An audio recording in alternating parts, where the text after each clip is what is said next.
one shot a day will boost the immune system right away. Dahil lahat ng babanggitin ko ay available sa palengke ninyo. At dahil available, pwede mong gawin. Gawin mo to sa loob ng 14 days. Magugulat kayo, isang oras lang mararamdaman nyo, bakit parang ang lakas-lakas ko? Okay, so ano ang ipe-prepare? Meron tayong 7 ingredients. Okay, kalahati pipino ang kailangan, kalahati. Medium size, kunin mo yung kalahati. Balatan. Tapos slice nyo muna sa maliliit. Okay. Okay.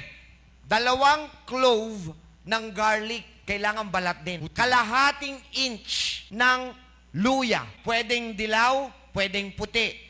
1 kutsarang apple cider vinegar. 1. 1 kutsarang tubig. Kahit anong klaseng tubig, pinakamaganda, purified water or alkaline water. Alkaline lang. Tapos, a touch of cayenne pepper. Cayenne pepper, ang pepper sa Tagalog niyan para paminta. Paminta. Oo, Paminta. pero cayenne ang kailangan natin. Cayenne. Alright? At ang pinakahuli, 1 kutsara ng honey. So, ilalagay mo siya sa isang, mas maganda kung may blender sila. Blender.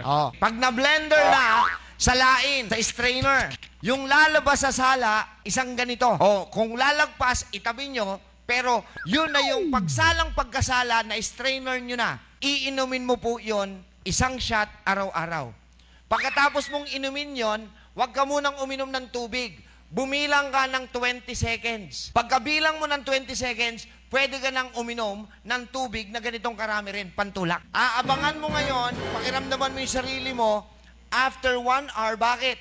Lahat ng nakasulat doon, ang ingredients, buhayin lahat ng immune system, buhayin lahat ng nangihinang organs upang lumakas ulit sila laban ng kahit anong uri ng karamdaman.